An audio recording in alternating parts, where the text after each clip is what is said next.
Hello and welcome to the Wellbeing Evolution. I am here again with Dr. Richard, and today's episode is essentially focused on what is thinking. So that's the title anyway of the video.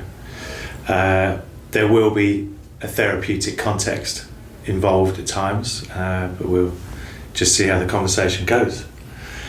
So I suppose maybe the ongoing tradition of you kind of starting me off rather than me kind of just going into a monologue. So I'll hand it over to you. Okay, so well, I feel like we should start with the question that's going to be the title of this conversation. What is thinking, and perhaps how is thinking different from other things that might be going on in our minds, such as mere daydreaming, perhaps. Yeah, I mean, daydreaming would definitely be another kind of, let's say, mental process. And then, of course, the question is, I think the context of that is around how much sort of volition, how much intention is involved in daydreaming. And of course, if you're talking, and there's a distinction there between fantasy, I would say, and kind of being lost in a thought story. Yeah. Because this is my own, I'm kind of creating my own nomenclature here, really, right? But I'd say that fantasy is more intentional, like you're making it up in a kind of what would I like to happen next type way. Or a fantasy novel, etc. There's quite a lot of there's a large amount of conscious effort going into that. Whereas daydreaming in a way that we're probably all familiar with, where you kind of might what people might describe as zoning out, or you start to sort of just think about things, or in a different way. A bit like, daydreaming, I suppose, is a bit like that kind of state where we're definitely awake. Yeah. We've woken up, but we're still kind of entertaining certain kind of thought stories, or we're going down certain patterns of narrative that we're not necessarily consciously adding things in ourselves. It's just can just be thinking things over that have passed. So you might be replaying a situation where you've been talking to someone or something you did, and I feel like daydreaming to me is just where I'm not thinking it doesn't seem explicitly purposeful. Yes. It's just almost like a video playing in your mind of a previous memory, perhaps, or perhaps just thinking about the future, but with no, as I said, explicit, I'm trying to think because of this, or to get to an answer about this. Yeah, like there's no sort of previous kind of agenda to it, or direction, you might say. It's kind of like unfolding in front of you, only semi-consciously in some way. I mean, the other aspect of what I was going to distinguish is a lot of the time when people talk about thinking, or they use the word thinking to describe what they're doing, this might be irritating to some people, but I would kind of question. So what I mean by that is, if I was to sort of look out the window, for instance, and I'm, let's say, looking at a cloud formation, and someone says, "What are you thinking about?" That some people might say, "Oh, I was just thinking about the shape of that cloud," but were you really thinking about it, or were you appreciating it? Were you kind of like in a more sensory way experiencing it? But what's the cognition there? Yeah. I mean, if I was thinking about the density of the cloud, or the height of the cloud, or the mass of it, or something, I would more call that thinking. Yeah. Whereas an appreciation, and when I say appreciation, I don't mean that in the sense of necessarily a positive or a negative judgment. I mean more feeling a connection with it in a holistic way, almost in a bodily way, as well as sensory. Could even just be another way of putting it would be just mere awareness of something. I'm aware of suppose I think there are always going to be blurred lines between these things we're trying to differentiate. Yeah. But I'd say that it's possible that we can just be aware of it's a bit cold in the room or a bit hot in the room. It's a nice sky outside without really zooming in. Yeah, without necessarily having to make it really explicit. Yeah. And of course, the other aspect of that is how far do you make it explicit? I mean, even everyday language. I mean, one of the things I sometimes think about is when we say it's Sunday or it's Wednesday, what is it? What do we mean by it? Because we all think we know. We all feel that we share this understanding of what it is. But what is it? If you're not using those descriptions and sort of nominating certain qualities of it, what's the it? And then, I mean, maybe I'm kind of going down on a tangent there in terms of what thinking is, but there's also this element of in meditation. I mean, this is a classic kind of conversation that you have in sort of beginning courses of meditation, for instance, where people say, I couldn't stop thinking about the noise of my breath, or I couldn't stop thinking about the sensation in my back, or and again, that's kind of what I'm pointing at in terms of I wouldn't call that thinking. I would call that a focus of attention. For whatever reason, it's pulling you. So you couldn't stop being aware of it. Might be a way of them thinking. I couldn't stop attending to it in some way. And I think that's the kind of tautology that I'm going to have to keep using a lot of the time here. But I think that the way we describe our experience by constantly using the phrase "I think," in some ways, is it's not just an oversimplification. I think the effect of that is that there's this concept in our culture of a way of being that is exclusively through cognitive means. So people will often say, well, if I'm meditating and I'm not thinking of anything, what am I I'll just fall asleep. And of course that's true if it's just a lack of consciousness across the board. But if you have an awareness of your presence, an awareness of the room, and mindfulness kind of strategies such as body scanning or breath, like being aware of your breath in various ways, that's you're very much awake and connected to what's going on. You're not being, because you're not going through some sort of cognitive process. Well, you could say you're more connected, you're more aware. I think the distinction you're making, it seems to me, is that in mindfulness practice or meditation,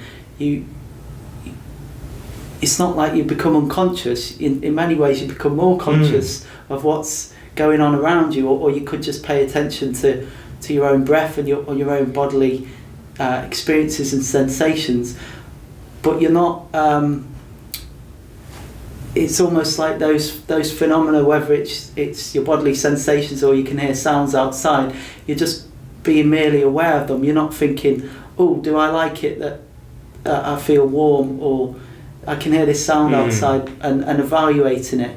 It's about mere awareness, as opposed to, and this perhaps gets us to the question of where thinking comes in, is where you might be not merely just experiencing and merely being present, but instead being responsive to it, evaluating it, rather than just being with it, whatever your experiences are. Yeah, well, I think that the thinking can often be instrumentally used to avoid that type of awareness, right? So thinking in many ways is a reductionist activity. You kind of you focus in on certain propositions, or you focus in on certain concepts of things, and that reduces down the vastness of the experience. And I think a lot of the time that's something that people can encounter in something like meditation or mindfulness. You can have, people can have what I would describe as mini panic attacks at the encountering how vast the spectrum of experience can be once you release the focus of just cognitive processes, because that takes you down a nice kind of guided avenue where it's almost signposted in terms of what the next thing that gets taken up, you know, like there's you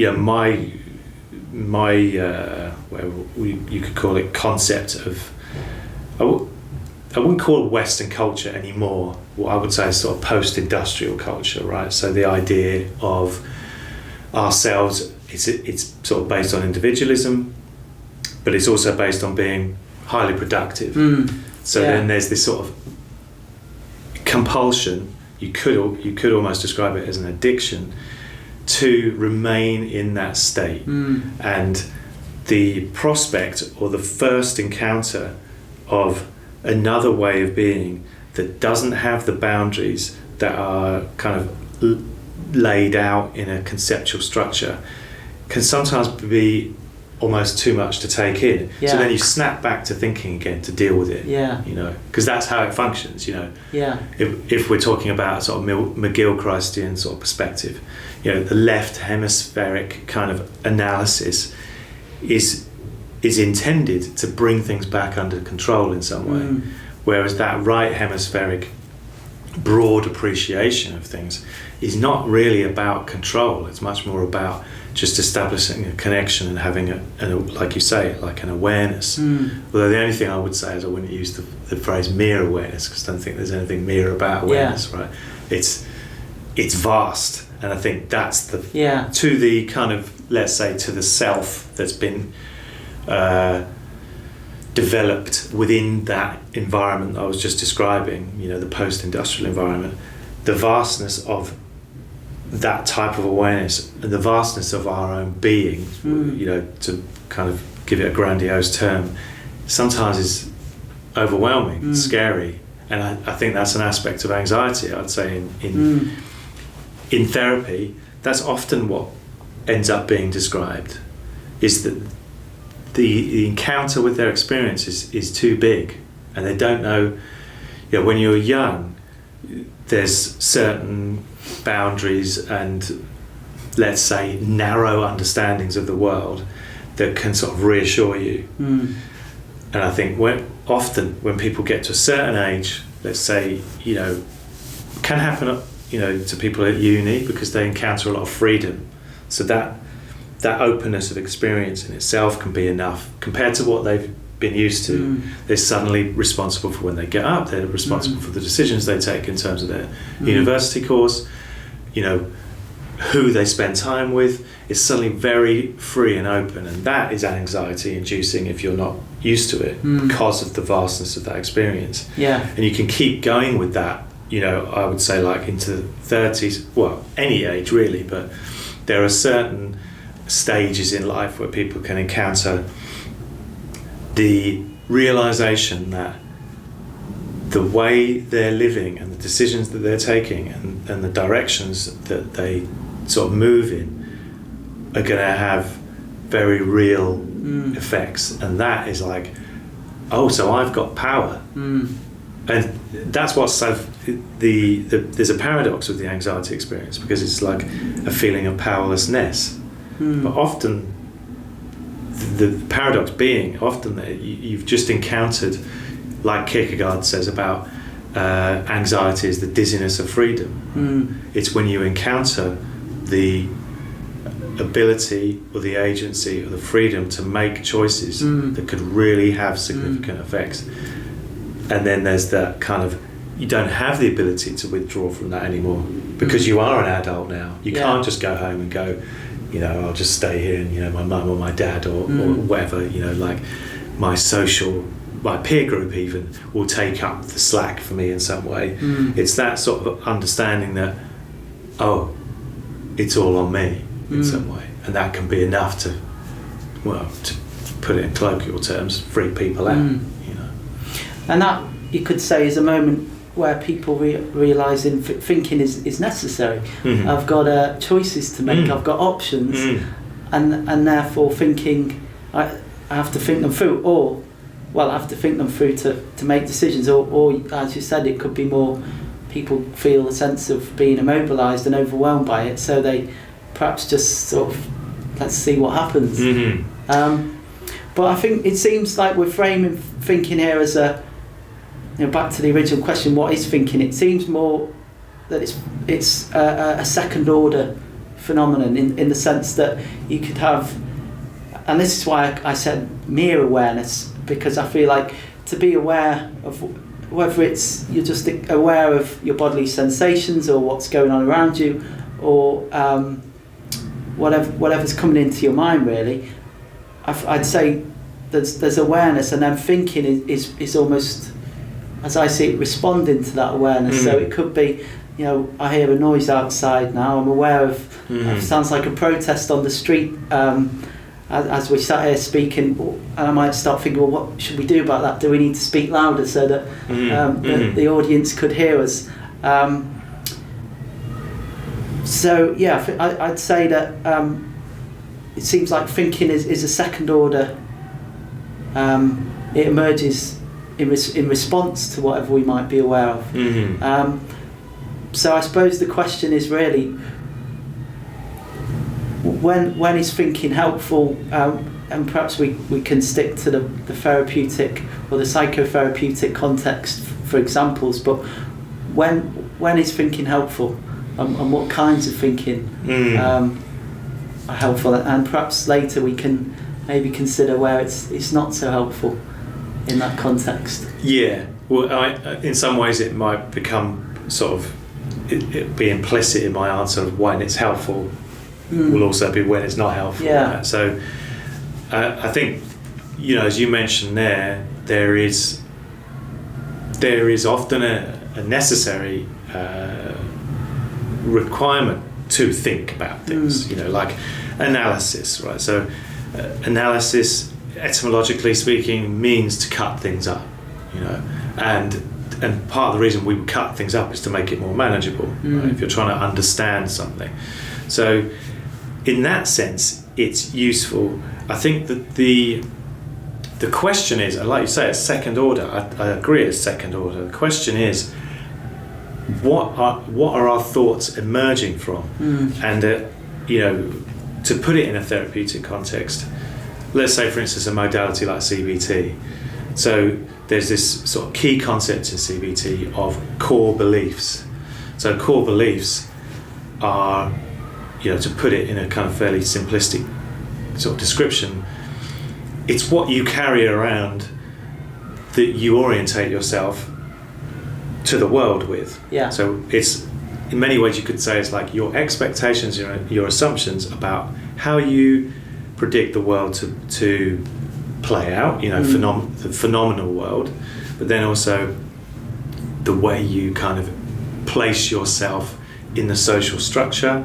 So that's your core belief in terms of like who you are, and that also has inclusive in that would be ideas of self-worth and self-esteem. Yeah. So if my core belief is that I'm essentially worthless in some way, then the ideas and the thoughts that I have about myself and my world will reflect that. And equally, if I've been brought up in some way to believe that I am intrinsically valuable, for instance, then the types of thoughts that would occur to me will have a relationship with that. Having said that, there's also the element of the unknown in terms of how we think. So, there's research, and this might sound sort of amusing, but there's research to, I think the percentage was the amount of cognition that we're actually aware of, just at normal times is, I think it's 96% we're unaware of. So we're only aware of 4% of our cognitive processes. Now it might be kind of amusing to think that is that it's even quantifiable. I mean, sometimes you see these things on like social media where they'll say you have 180,000 thoughts a day. Yeah. How do you quantify a thought? Because thoughts are very ambiguous and they're overlaid, etc. And how is it even able to be quantified in that way, because who's watching them, you know? So yeah, maybe we should point out that there's quite a lot of Well, yeah, there genuinely is a protest. I mentioned there's a lot of thinking going on out there yes. now. Yeah. So we are in central Manchester. Come to our awareness. So yeah, we're in central Manchester, and when I say central, I mean, you know, the main road is literally 100 metres away. So, but I suppose it's a good, it's perhaps a good little case study of when something we become aware of something to the point, or in ways where we have to think about it, like because there's a question, as I sort of put, when does thinking. When is thinking prompted? And as we've both sort of suggested, it's a second order process, let's say. It's not mere being aware of something and not responding to it. It is almost by definition responding to whatever you're aware of. And I suppose that's an example. But what we could get at here is, why is thinking necessary? Why is it, and why can it be? Why is it sometimes necessary, and why can it be worthwhile? And one way of looking at it might be, well, it enables us to respond to problems or frictions wherever we are, or however we're feeling isn't optimal to the point where we can just get on with it. You know, I mean, I think it's a discrepancy. So in our case, the discrepancy for us is there's a protest going on. It's quieting down now, but if it had got any louder, we might have been struggling to concentrate. But another example might be someone notices anxiety to the point where it's they feel immobilised, so that their thinking is arguably necessary at that point to try and help the person find ways to address the problem, whatever it is. Whether it's a protest on the street distracting you, or whether it's anxiety or a psychological issue that is in some way a problem in the sense that it is hindering your well-being. I think it's, and the way I would regard it is, it's a tool, and tools have limits to them, and so within that, I'm saying it's a very useful tool. And if you're trying to address the details of what's going on, then you do need that type cognitive process to address it in some way. Especially if you're trying to articulate it, right? That's the only way, really. You know, obviously language and the process of language are a very sort of cognitive experience and require cognitive processes. I think the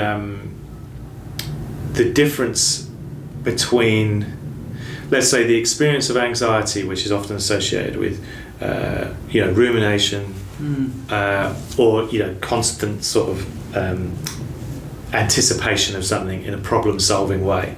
Right. So there's that kind of. So there's this concept that people often use, or the phrase that people often use of, the definition of madness is to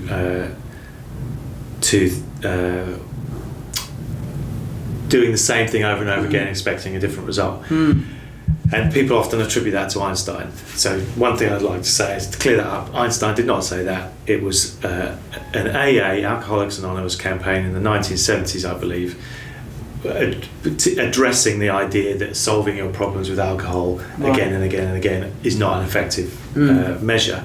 The reason it got attributed to Einstein is because he said, which sounds similar but has a very different sort of implication, I think, is we cannot expect, paraphrasing here, but we cannot expect to solve a problem with the same type of thinking that got us there in the first place. Now that's not the same as saying doing the same thing over and over again and expecting a result is the definition of madness, because there's plenty of things that we do over and over again and expect a different result, including scientific experiments, right? So it's unlikely that scientists would say that, I would say.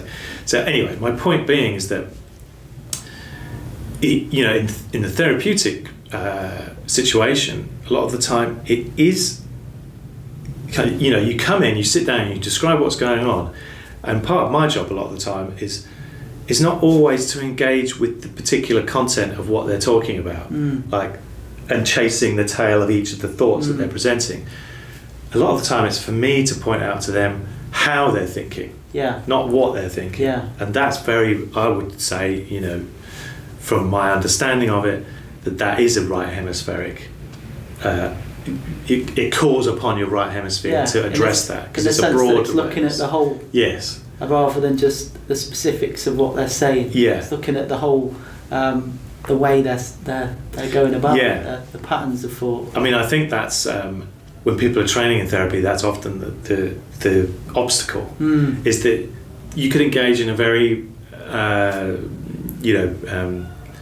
seemingly dynamic conversation with someone for an hour, but are you both just chasing around concepts throughout the entire hour, and then nothing happens? So at some point, well, not at some point, almost at every point, my responsibility is to keep on zooming out to look at the whole in some way and notice patterns, and that is across the board. So it's not just what they're saying, it's like their demeanour, their body language, you know, their facial expression when they mention a certain word or something. Again, that's sort of a pattern recognition thing, which again is more right hemispheric, you know. Now the other thing that occurs when we're talking about thinking, and this is partly related to the statistic I was saying about cognition only really being detectable by us at 4%, like, you know, whatever we think about that number, the point being there's a hell of a lot of things that are going on under the surface that we're not aware of, and I think that's like, obviously you could say that's a numerical reflection of Freud's idea of the unconscious in some way, but it's also a reflection of how much is going on under the surface, and it's also resonant with a lot of Jung's, well, I would say, insights. You know, one of his famous phrases is, people don't have ideas have people, right? Which puts a completely different context on the idea of social movements, you know, like campaigns. What really, you know, if you think about changes that have happened in, say, the last 30 years, is it that someone had an idea and then they introduced it and it changed? Or was it that the idea started to take hold of people in a much more powerful way? You know, I mean, I often think that about things like equality and race relations, right? Is it that everyone in these new generations are suddenly way less racist? Or is it that the conceptual environment that they've been exposed to as they're growing up is different? It's, you know, the ideas have taken them. It's not that they've all individually sat down and thought about their value system, and it happens to be completely different than their grandparents, for instance. You know, the ideas. You know, if you're going to get a negative inflection, then the ideas have infected us in some way. And when we're talking about a modality like Jungian analysis, which has this concept of individualism, or to individualize, that's you could say that's the kind of teleology, or that's the purpose of Jungian processes or Jungian analysis.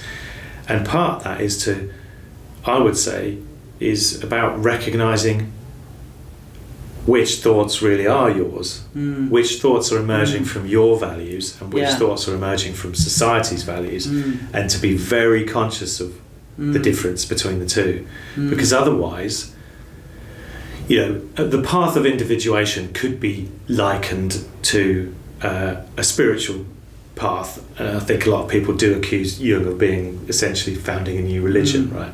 But I think the point being is that you're trying to become very aware of who you truly are in the face of a lot of cultural and societal sort of influences and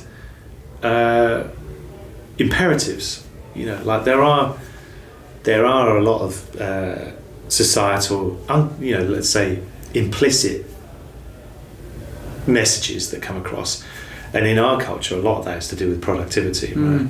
If you're not working and you're not, you know, the classic thing is like if someone's working hard, they're seen as a good person. You know, you're hearing eulogies, hard worker, never missed a day of work in his life, as if that equates to being a good person. It's like, but he could have been a horrendous person, let's say at home. He could have been abusive, but every day got up for work. And of course, there's an element of Protestant work ethic in that we've taken on as a legacy. However atheistic someone might claim to be, if they're then pushing this kind of idea, or they've embodied this idea of hard work means you're a good person, then that you could almost certainly say that idea has taken hold of them from a Protestant work ethic, you know. And there are other values in our society that are like that, you know, that are cultural. They're not necessarily something you could argue as being an inherent ethical system, you know, because you could equally argue that somebody who takes the time to look after themselves and self-care, and you know the consequences of that, we could probably claim would make you more sociable, would make you more compassionate, make you more patient. So does that then equal you as a good person? But you won't be towing the line of productivity and hard work. So there's like these ideas that come around through our culture and kind of diffused into the culture in some way. Are they our values? You know, and that's a big process in therapy. Is that we'll sit down with clients and we'll really look at values. And one of the comments that's often made by clients is they'll put a value, you know, they'll list a value of theirs as a core value that they think is really important. And then upon reflection, they go, actually, no, it's not. That's my parents' values, or that's my culture's values. You know, I had a client who talked about, the concept of thrift, sort of being frugal and not spending too much money, etc. And he said, oh yeah, that's very important when he first did it. And then a few minutes later, he said to me, actually, no, I don't actually think that's important. And I do actually think that, being free to spend money and enjoy things via spending money is an important thing, and it's something that I have been doing lately, and I'm still quoting here. And he then reflected on his concept of thriftiness and thought, actually, it's just their value that's kind of like, you know, whispering in our ear in some way. And so the process of therapy often is to really look at and distinguish between what values have we taken on from society and culture. And equally like that would include our peer group, you know, who we've grown up with, what our friends would say, what our family would say. And that is quite challenging for people sometimes, especially for those that can fall into what would be described, you know, in current times we use this phrase people pleasing. So people pleasing, I think the kind of the public concept of people pleasing is that it's just people trying to be nice to please others. But actually, if you dig deeper, the agenda of people pleasing is to control what other people think about you. Like that's actually the core of what people pleasing is. It's not a saintliness, because actually you're very the fear of someone thinking bad things about you is such that you won't be congruent. So I suppose you're not saying it's not good to do things that actually do please other people, that other people are happy about, but you're saying don't just do that because of fear of what they'll think about you if you don't. And of course, you know, the value, it needs to be more congruent with it needs to be different. It can't just be that you're just gonna do it because such and such will give you their approval if you do, or that they won't if you don't. It has to. You have to want it more than that. And it has to. You're making contact with your core value, not what they're expecting of you.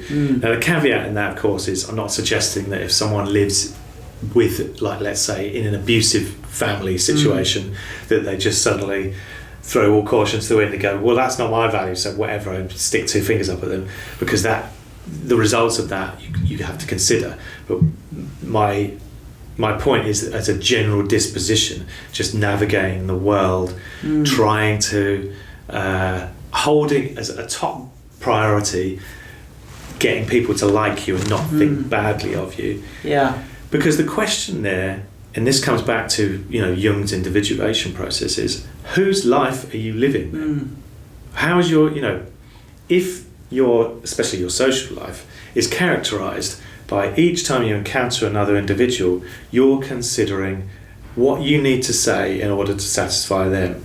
Where is the basis of your evaluation process there? The basis of your evaluation process is them. It's an external locus, so to speak, and that might be to some extent tenable with one person in your life, and I suppose some people might say that that's part of what they do in a romantic relationship, right? But the general disposition to do that, it makes you into a fractured person. It splits you. Well, because you can't please everyone. You can't please everyone, and if you're attempting to, then the only way to do it is to split yourself. So if someone's finding that they're adapting themselves to the point that they experience themselves as presenting almost different personalities, that is very much a people-pleasing external locus of evaluation, way of navigating the world. And I'm not giving that's not a moral judgment, but the inevitable consequences of that is it's going to crack you up in all senses, like figuratively speaking, and also it's exhausting.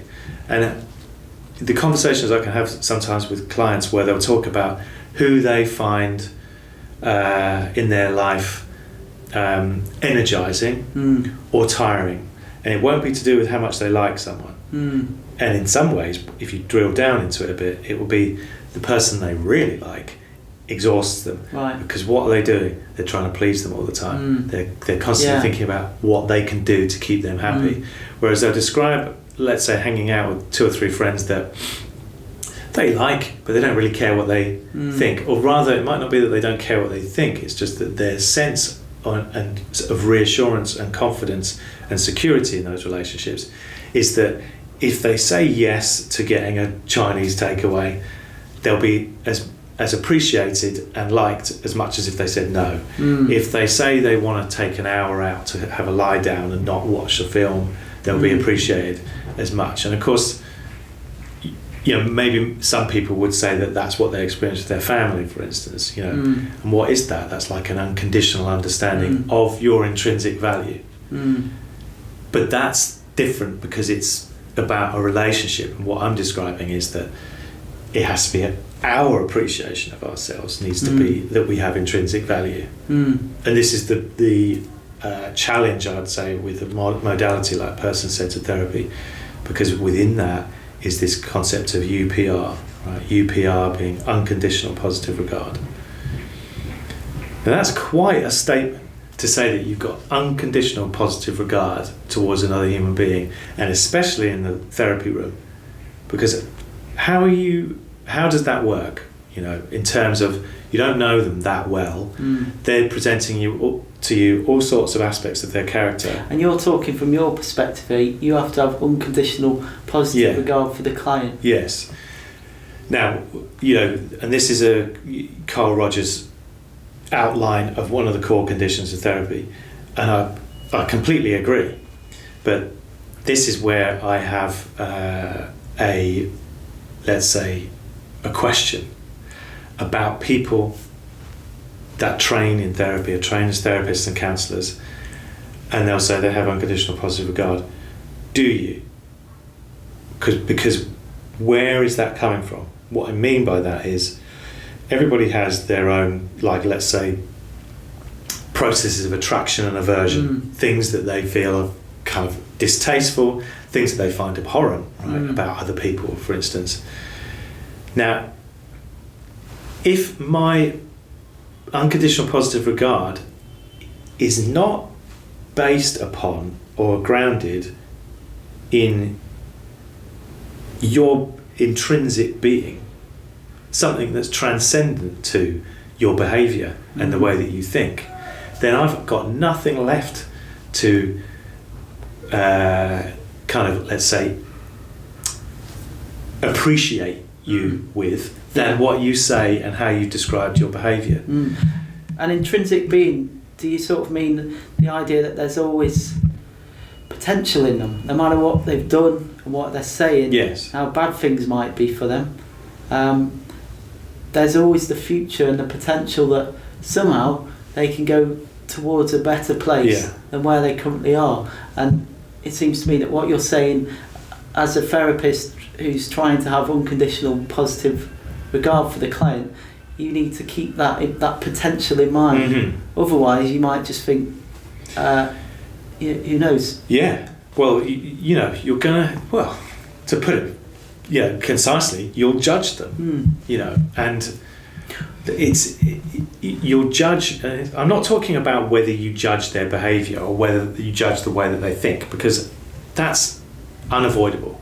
You're going to judge how people behave and how they think, because you have to in terms of well-being, right? If I just go, just carry on with all of your substance abuse and your addictive behaviours and your abusive behaviours at home, that's all fine. Like, I have to judge that to some extent, like it has to be judged that to move away from some of those behaviours are going to be favourable, and to claim that we're not doing that at least at an implicit level between client and therapist, I think is just it's lying. Well, your job's to help them along towards something better well-being, and not something worse, which is always possible, isn't it? So my point about how you orientate yourself towards a client, if you don't have a sense, like you say, of some sort of potential, but again, I think it comes back to some aspect of it being a transcendent potential. Because, for instance, let's say somebody's life circumstances have led them to, horrific trauma, horrific behaviours that have come about as a result of that. If I don't feel that they've got the genuine potential to transform themselves in some way, then how unconditional is it going to be? Because in my mind, I'm always going to be thinking, well, you're doomed, and I think it's so difficult to fake not thinking that if you think that. Right? Whereas from my perspective, I don't think anyone's doomed ultimately. You can be doomed to carry on experiencing the way you're experiencing your life because you keep on with the same way of thinking, the same orientation, the same behaviours. But my concept is that that's never inherent.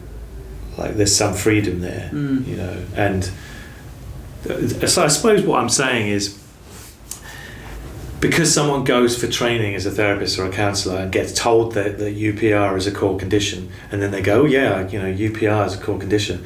And it's like, but have you dug deeply into yourself enough to be able to find the part of you that is able to appreciate that part of them? Because otherwise there's going to be a limit. And I would say the limit, for instance, as an example, I've been in training situations where the trainer has asked the trainees, could you treat, or whatever term they would use depending on what the concept of the training is, but could you treat or could you work with an individual who has murdered someone, or an individual who's been imprisoned for child abuse or something? And there's various reasons why some people might say no, I can't. Personal reasons. I mean, for instance, what they've been through themselves. But there was plenty of people that put their hand up and said I couldn't, and then they explained they just couldn't because they just couldn't believe that person was worth it, basically. And that is a judgment, right? That's a conditional. That's a conditional positive regard. Yeah, well, by judgment you sort of mean as in finality. It's like that's it. You don't just mean, well, the sort of intuitive feeling I imagine that would emerge in everyone in response to that. Well, I'd rather they hadn't killed someone. It's not very good that they've killed. You don't. You're not condoning what they've done. You don't mean that kind of judgment, as in just sort of having your own stance on whatever they did. You mean like a judgment in the sense of finality, of like, well, there's no hope for you. Yeah, and I don't want there to be as well. There's no hope for you, and I don't think you should have any hope. And I think blah blah. Fill in the blanks of whatever kind of horrific thing they think should happen to that person, and so that's already, despite all the other arguments that you could come forth with, like a large percentage, an overwhelming percentage of people that are abusers have been abused, etc. So you're already condemning people for what they've experienced, their attempts at healing. I mean, it's an interesting, I can't remember the name of the author, I think it's Oliver James, wrote a book on statistics of family dynamics and the statistics on child abuse. And how many people that have been abused end up abusing. And the interesting part is that he did some case studies, and the overwhelming sort of anecdotal description of the internal dynamics of why they were compelled to do what they would do is to recreate a situation that they've experienced before, but they're the person in power. They're the character that's experiencing power in that. And what is that? That's an attempt at healing themselves in some way. And I'm not in any sense saying that that's okay, but it's an interesting dynamic to see unfolding in a human being. Is there's always this attempt to reintegrate or heal yourself in some way. Now that's obviously a very distorted and potentially malevolent, like who knows what their intentions are in terms of how they're thinking. But it is a movement back towards wholeness in some way. Yeah, and it requires thinking. It's the point that we ought to make there, is that it's not just being aware that you have this problem or that problem because of X. It's about trying to think through why that has emerged in the first place, and then perhaps through doing that, that's the way to thinking yourself along towards a better path. Subsequently, and I think that the other thing to bear in mind about thinking in a kind of, let's say, fixated, obsessive way. Is that that's what characterises conditions like schizophrenia, for instance. Well, this is where I suppose we get to where thinking can be problematic.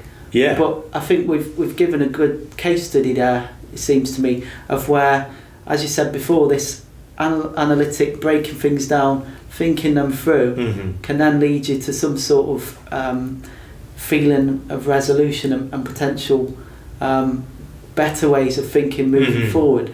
But as you're hinting at here, I think it's also the case that we can overdo it on the thinking side of it. And that's perhaps where the example comes in, the way you're talking about the schizophrenia. Well, I think schizophrenia is like a good example of, let's say, the extreme results of what some people would term as overthinking. I suppose it should be pointed out that there are. Okay, so it's debatable in, let's say, psychiatric and neurological fields about what are called the morphological, developmental reasons for why schizophrenia would emerge. There's certain themes that come up, often comes up in people's teens. There is some structural aspects of how much dendritic, the anatomy of a neuron, right? So there's these dendrites. So dendrites, like, etymologically means like branches of a tree, right? And there's plenty of, let's say, microscopic analysis of the morphology of those that have experienced schizophrenia having less dendritic branches. Yeah. And those are kind of like what promote connections between neurons, etc. But there's also the thing to say about that is that, you know, a large part of what keeps a brain healthy is inhibition. You know, it's not all connection. You know, it's not like this kind of idea in, you know, you see sci-fi films about like increasing the connection of the brain and use 100% of the brain and it's going to bring blah blah. No, one of the things that indicates a healthy brain is that there's a lot of inhibition going on. You know, to stop certain processes from constantly dominating. And in a condition like schizophrenia, it's you know, in terms of how we can observe what's going on with them and when they articulate their experience, it's like an obsessive track of thinking without any ability to assess the broad context of what's going on. You know, what we might call common sense. So let's say, you know, I hear a voice coming from the wall, rather than kind of conceiving of the idea that maybe that's some sort of hallucination or delusion that's going on. I think, well, there's a voice coming from the wall. People live in the walls. You know, that's the logic. And then you might go further on with that and think that there's people living in the walls of each room, and they might have different personalities, and you go on all sorts of thought stories on that. But that's all based on a conceptual train of thought that you just can't get off, because at no point do they go, well, it's probably not real, I'm just hallucinating. Or if they do, then that's probably a sign that there's, you know, other activity that's going on that's going to help them find remedies. You know, and you know, part of the treatment for schizophrenia, or the sort of classical treatment, is to reduce dopamine transition, because dopamine transition reduces what are termed as positive symptoms. Positive symptoms, they don't mean, they're not positive in the sense of whether they're good or bad. They're positive in the sense of that they're detectable, you know, for the individual. Right. So this is a stark example of thinking too much. Now, when a client that comes in tells me they're thinking too much, or that they're overthinking, using the phrase they're overthinking, one of the kind of concepts that I will introduce is that rather than thinking of it as overthinking, it's whether it's skillful thinking or unskillful thinking. Right. And within that, inclusive of that, is that skillful thinking has an appreciation that letting go of thinking sometimes is a wise thing to do. You know, and again, that's a reflection of inhibition, right? That constantly thinking to a degree that we can't stop, and that also includes intrusive thoughts, right? Is that there's some lack of inhibition that's going on there, something that's not allowing one to step away. Yeah, to the point where it's paralysing for them. Yeah. So, for example, it could be they've got a party they've been invited to, or they're going on a date with someone, or they've got an exam to take. Yeah. And the more they think about it, the less able they feel to face that situation, whatever it is. Yeah. And you're saying that while thinking is valuable, it might be useful, for example, if you have an exam or you've got a date, to think, to spend some time thinking about the way it might go and the way you might act. The further you go with the thinking, potentially, the more you get to territory where it's well, not just anxiety provoking, but potentially completely immobilizing. Yeah, because you're creating an environment in your mind that's exclusively focused upon a stressful situation. And trying to think, going back to your point that was made earlier about trying to think through every possibility, which is not possible. Well, so there comes a point where you have to just sort of trust yourself and stop thinking. Yeah. And then just, it's a precipice, actually. Like it's a precipice experience to get to that point of okay, I've done that enough. Yeah. I'm now going to have to put it aside, because Yeah. it feels like you're allowing control to drift away in some way, and then Yeah. you're falling into some sort of abyss of the oblivion of non-control. Yeah. And that's why it requires trust, and that's why, you know, like it or loathe it, you know, the concept of people experiencing more a sense of well-being and more markers for well-being that have been well established is that if someone does have a religious framework in their life that they adhere to, they're more able to do that, because they surrender their need for understanding of all the details, like you say, of control or anticipation of all the details, to a transcendent. You know, whether that's God, whether that's the ancestors, the Buddhas, the spirits, or whatever. If someone genuinely has that, let's call it a disposition, then they're able to put that type of thinking to bed, or whatever phrase we'll come up with, and comfortably be reassured that it's not their role to be fully in control all the time. No. And you can keep, you know, people can come in and you can get sort of the atheistics sort of coming in and going, well, that's just a delusion, etc. And it's like, well, whether it's a delusion or not, there's proof that it actually happens. But it's still, the approach is, I would say, compatible with a non-religious viewpoint. Yes, it is. Yeah. The difference would be, instead of putting your belief in, for example, in a God that will all be all right, you just put your belief in yourself that I can't think everything through or plan for every possibility in the situation that I'm going to go into, but I'm trusting I'll be all right. Yeah. Perhaps that trust can be built up through previous experiences of doing things that put you out of your comfort zone, but the idea is similar in the sense that ultimately it's, you could say, a leap of faith. You don't know exactly what's going to happen when you go on the date, or you do the exam, or you go to the party, to use my examples.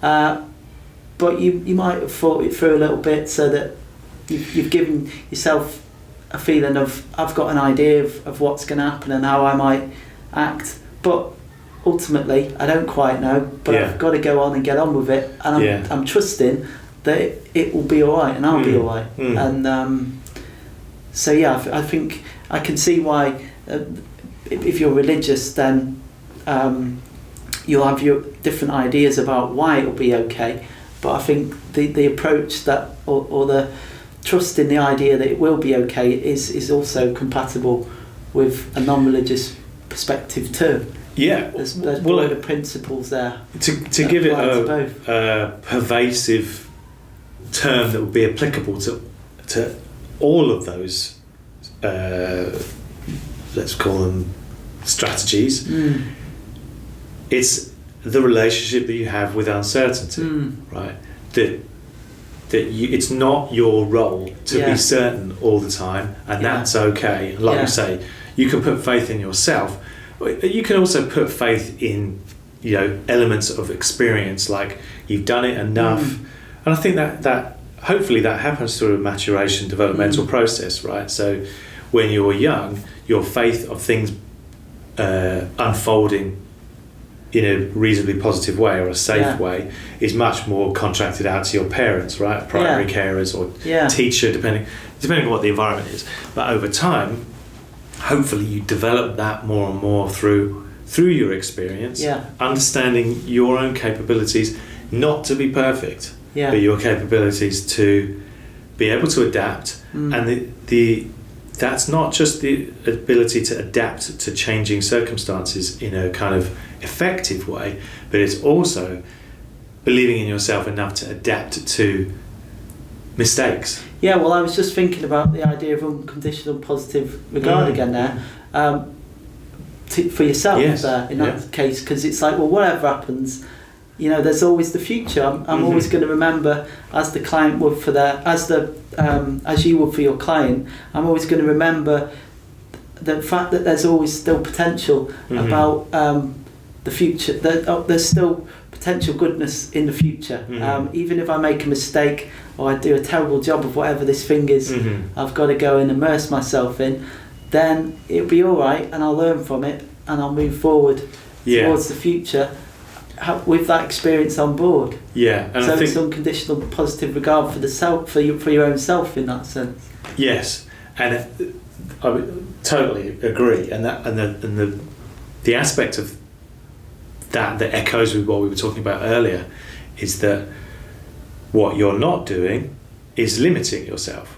Right? So you don't limit the client to their behaviours and to the ways that they think, and equally you don't limit your potential to what's gone on before. You're not what you've done most recently, which is often the case of how people think about themselves, right? Yeah. Oh, well, my recent book, my most recent assignment or whatever is some indication of my worth. And it's like, no, it's not. It's one station, one stop on the process of you continually evolving and unfolding.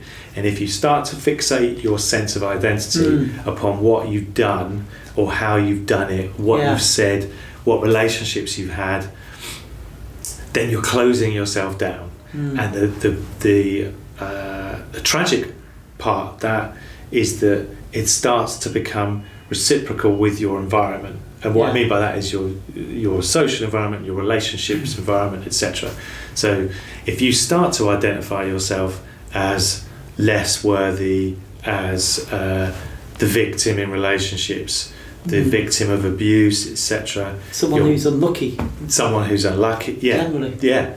Like there's some inherent curse upon you to always experience your life in that way. The sad fact is that a lot of the time we will behave, make decisions, move towards things, avoid things that end up confirming that for us. And this is a concept of script in the transactional analysis. It's not the concept of script in psychiatry, which is slightly different. But in transactional analysis, there's this idea that you have a self-concept that is often fairly well established from quite a young age of and it might who be you are. based on truth as well. It might be very unlucky facts. and having terrible things happen to you. But if that's how you make sense of yourself, that you are a person to whom only bad things happen, then that's not going to be good for you moving forward. Yeah, and that's the distinction that we need to be careful of making. So let's say I'm in my teens or early 20s and I've had 3 relatively long-term relationships, i.e., by that age. So let's say I've had 3 relationships that have lasted 2 years ish, and each one of them I consider to have failed. Right. So I've had 3 failed long-term relationships, and I'm only 23 or something. Right. And that's what I tell myself. Now,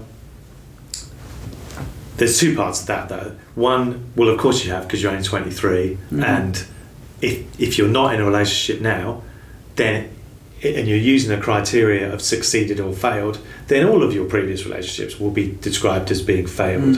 But that's working on a very binary approach of failed or succeeded. But on top of that, if I'm identifying myself with my experiences that I've had up till now, then there's no way of getting out of that, right? So if your concept of yourself is based on what you think, it's factual, right? So those are facts. I've had 3 relationships, they've not extended to the point in time that I'm in now. That's the facts.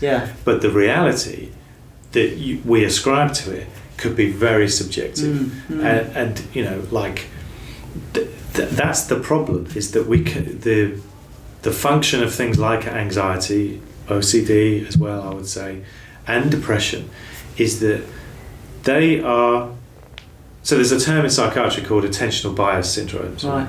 So attentional bias syndromes are describing that you focus in on facts. So let's say, yes, you may have left the door open. That's a fact. People do leave doors open, and people do sometimes have their house, robbed, etc. That's a fact, but it might not reflect the reality at all of what's going on. Even if you have left the door open, it's probably, you know, I'd say statistically you're probably not going to get robbed, you know. No.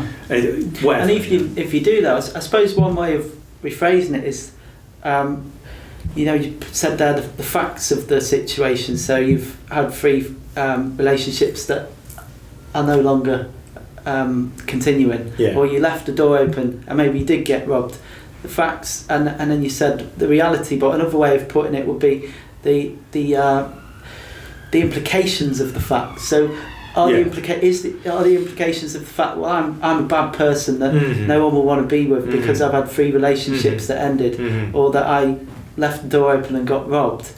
It's like, well, that's not necessarily the implications.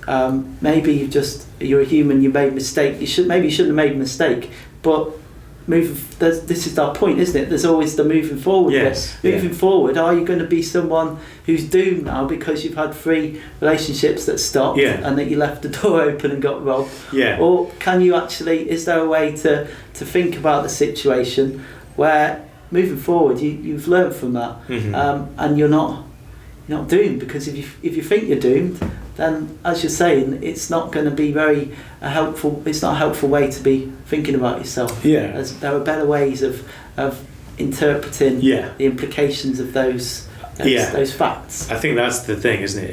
Is to watch, like you say, the implications, the interpretation, to be aware of how we're interpreting that, right? Because you could interpret, let's say I am 23 or 24 and I've had that history of relationships.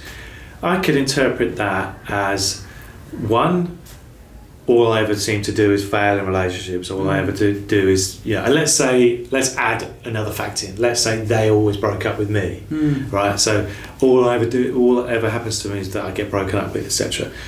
But then that's only what's happened so far. Yeah. And if you sit down and let's say you ask people in their middle age that were married or whatever, their history, they could quite easily describe something similar to that.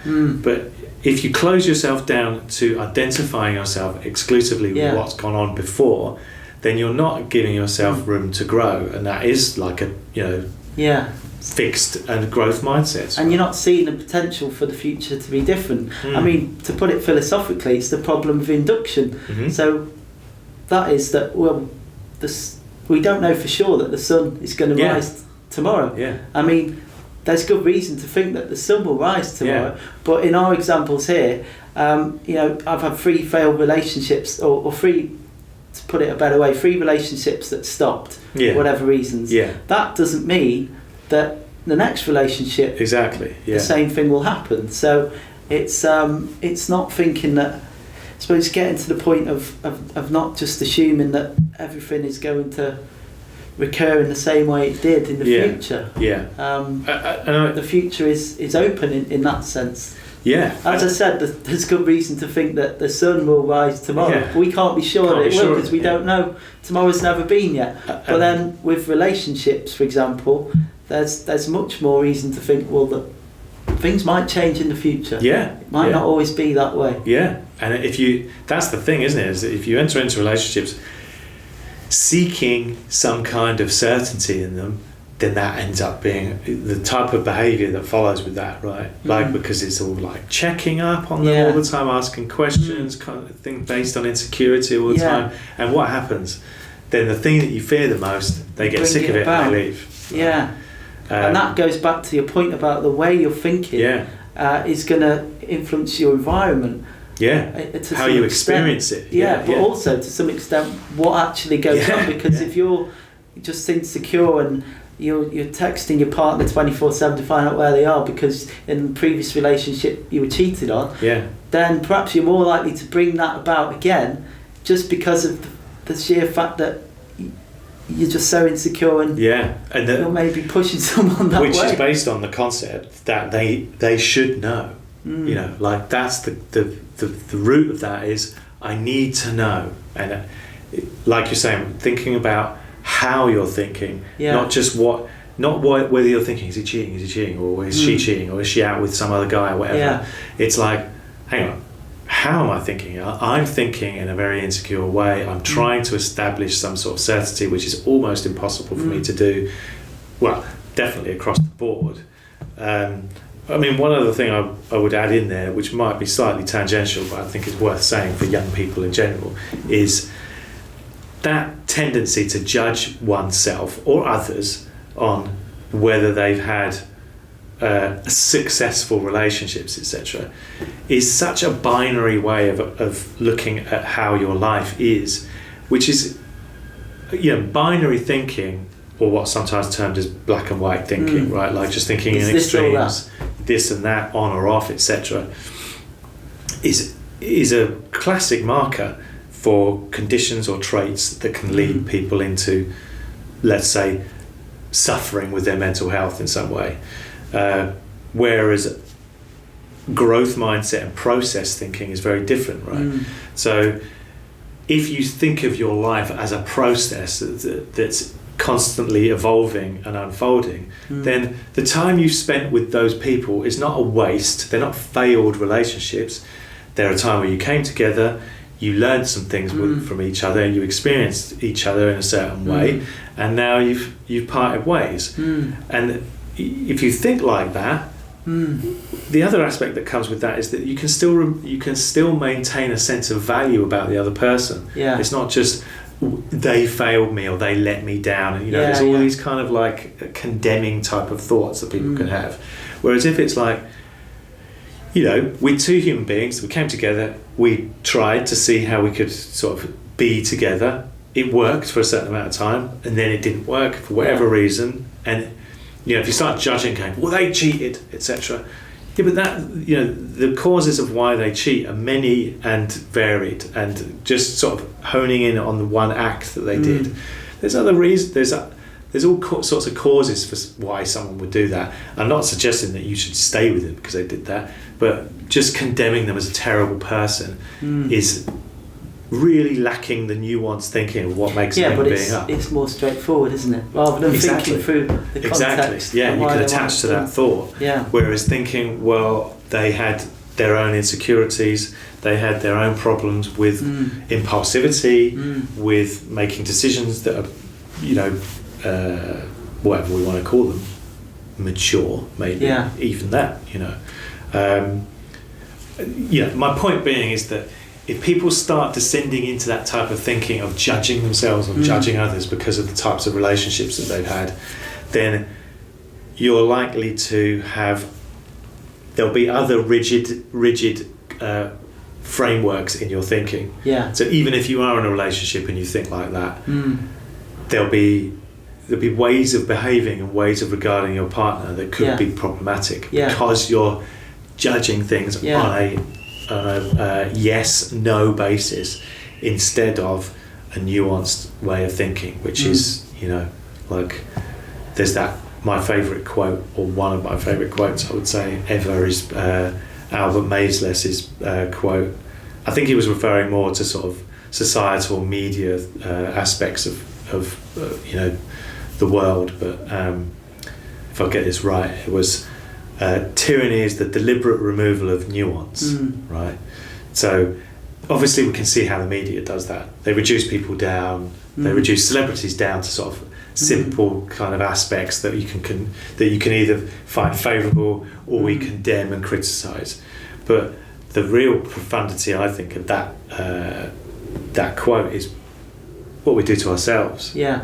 Removing the nuance of what we are by fixed mindset, by kind of reducing ourselves down to the last relationship or the last achievement, etc., that we have had or have not had, and that's a tyranny that you can put upon yourself. And I think it brings us full circle really to where we started at the beginning, talking about becoming aware of things, and it seems in summary that we see thinking as a well, as you put it, a tool. It can be very helpful to help us break things down, to see patterns, and then potentially to change those patterns in beneficial ways.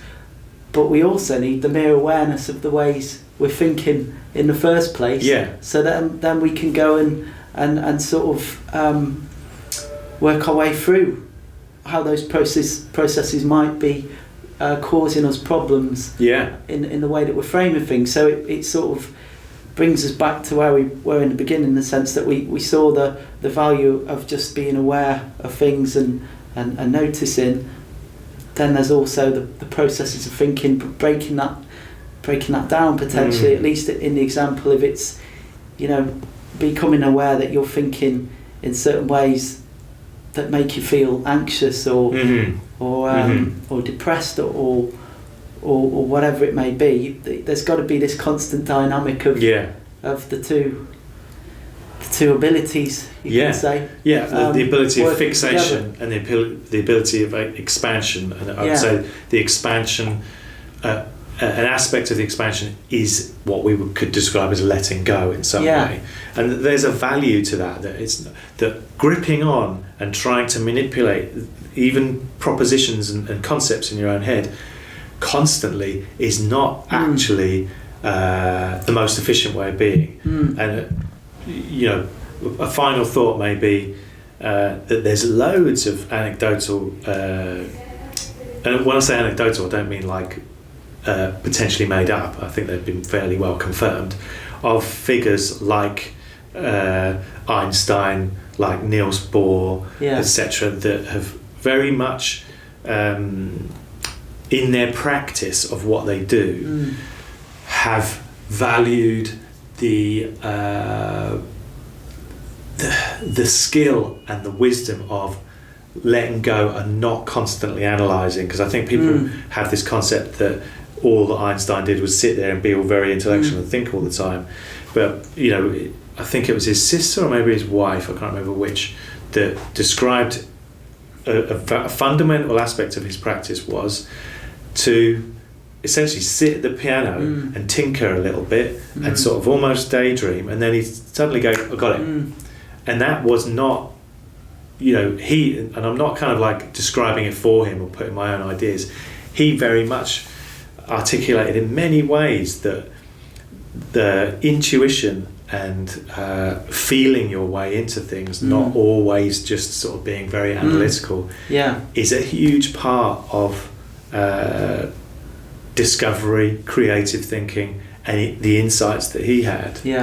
And so I think the reason I'm labouring this point is because in some ways, in order to shift our disposition from this sort of fixed thinking all the time, is that we have to kind of, sounds like a kind of some sort of paradox, but you have to convince your mind or teach your mind or open your mind up to the idea that letting go is a wise skill to cultivate, and that it's not just unconsciousness. It's not, even though it might feel like it when you first sort of encounter it, it's not just weakness. No, and it's not just sweeping it under the carpet. Exactly. Because you might well do some productive thinking about it. But then it's like you say before with the examples, you go into a party, or you might have a little think, who's going to be there? How might I be? But then you've got to let go after a certain point to just get on with it. And one thing to add to that concept of sweeping under the carpet, if there's any way of being that sweeps things under the carpet more than anything else, it's that style of thinking, because that takes us, that blinkers us away from, the amount of times I see clients talk about how the way that they deal with their emotions is to think about something else. Right? So that's very much an example of using thinking to not acknowledge what's going on, and that the trusting in the let's say the virtue or the wisdom of letting go and simply being in some form is regenerative, generative, healing, often gives us a different, broader context and understanding of things. It's not nothingness. It's there's this concept in Chinese philosophy. And it's not passivity. It's not passivity in a resignatory way. It's in Chinese philosophy, in Taoism, there's this concept of wei wu wei, right? Doing, not doing. It's notable that it's not called wu wei. It's not called not doing. It's called doing, not doing. So it's actively and intentionally not doing. It's actively and intentionally letting go or allowing things to unfold Yeah. in the, by their nature. And of course, I suppose that, there's an element of whatever we call it, faith, or something, where if you dig down, there's some concept of there's an ordering principle that you don't need to drive yourself. Like even if someone claims they're atheistic or whatever, or completely nihilistic, if you're able to let go and believe that part of that is a good measure, then there has to be some concept in some form or another in your mind that there's an ordering principle that functions despite our sort of conscious manipulation of it in some way. Maybe on that note we can wrap it up. So thank you for listening, thank you for talking. Very good conversation, thank you. And thank you for if I was just to sit here and go on a monologue, I'm absolutely certain I would go off on all sorts of tangents that would have nothing to do with what was initially conceived of. So you really helped me keep things on track, so thank you for that. And if you are listening or watching, probably listening because it's not a particularly visual kind of recording, please like and subscribe, because that's going to help build the channel. We're not looking to turn this into, you could probably tell by our level of production here, but we're not looking to turn it into a particularly a money-making scheme or anything like that. Our intention here is just to introduce interesting, I'd probably be so bold as to say important thinking and thoughts into the public in some way. So that's really all we're looking to do, is just to grow the channel for that reason. Yeah, having interesting conversations that hopefully other people will find interesting enough to come back for. To listen, to comment, etc. So thank you for listening.